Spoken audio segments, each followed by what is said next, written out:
Hey, what's going on, guys? I'm going to show you real quick how to make your Valheim either a dedicated server, or if you are doing a local server, like a server off of the game you're playing, work a bit better. Without this, you'll notice that when you have a lot of people in one spot, enemies won't be in the correct position. They'll kind of teleport and warp around and all that. And as of today's update, 0.14, 0.146.11, still helps out. Basically, what ends up happening is Valheim forms a queue in order to update people. However, the server in its current state, whether it's dedicated or your actual game, has a cap on how much data it can send at any point. So this alleviates that cap a little bit and lets you send data faster. But it's super simple. Whether you're doing it off of your Valheim game or the dedicated server, you want to go into Manage, browse local files, and it opened in the background. So there it is. I'm actually going to zoom this in a little bit because I know it's a little bit hard to read. In this folder, you're going to want to go into Data and then Managed. See down here, Managed. And then you're looking for Assembly Valheim. Actually, you can ignore these two. These are old. Assembly Valheim. The first thing you want to do is copy and then paste. Come on. Let me paste. Paste. You're going to get a copy. That's just in case you need to revert back. You could always verify your integrity via Steam or reinstall to get this back. But next, you want to get a program called DNS Spy.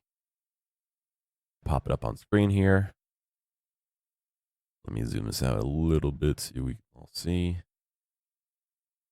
There we go.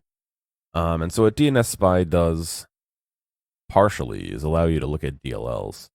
So what I'm going to do is remove the old one, and you want to do File, Open, and you're going to want to find that Assembly Valheim and hit Open. Next, you're going to want to find it in this list. It looks like looks like normally it adds it close to the bottom, but here it is right here.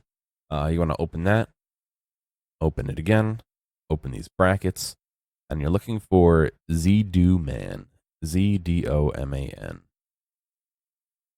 So it looks like it's right here. And if you open that up, if you just click on Zdoman, you see it right there, you'll get this here. Right click anywhere and do,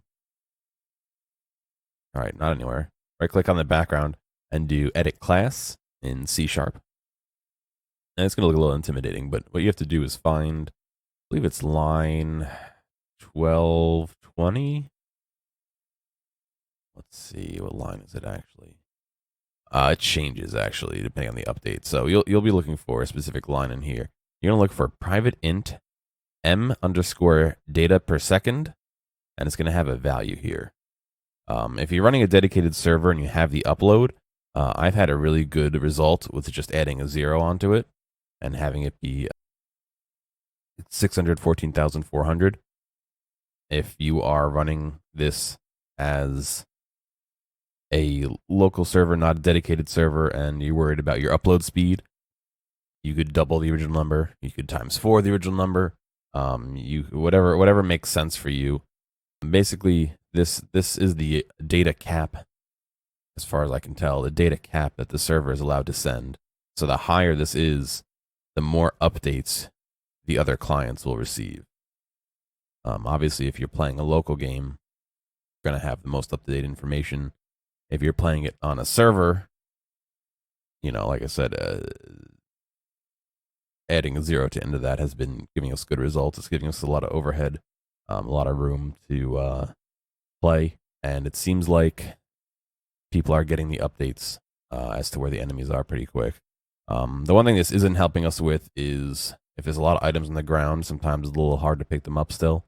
However, in one of their more recent patches, they did help fix that, so that's running a bit better. But anyway, if you hit compile at the bottom down here, that window will disappear and you'll be back to this window.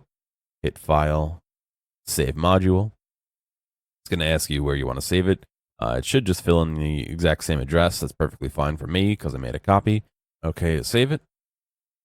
It will save, and you will see in your files here the different time on it, indicating that it was saved.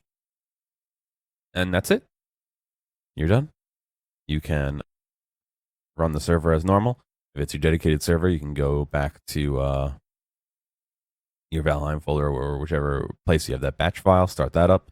If it is your local server, all you need to do is start the game and you're good to go. But that's pretty much it in a nutshell. Hopefully that helped you out.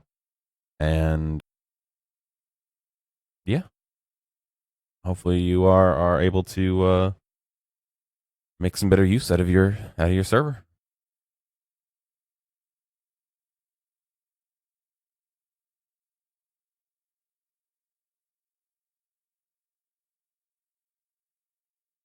Hey, thanks for making it all the way to the end of this video. I know that some of the VODs can get a little bit long, so I do appreciate you sticking around. I'd like to ask real quick if you have a friend or someone close to you who you think would like a clip or a portion or even the whole stream, please feel free to reach out to them and share this with them. I'm always looking for more respectful people to come hang out and have some fun. If you've already done that or want to help me out some other way, feel free to check out the video description for some other ways you can help support me.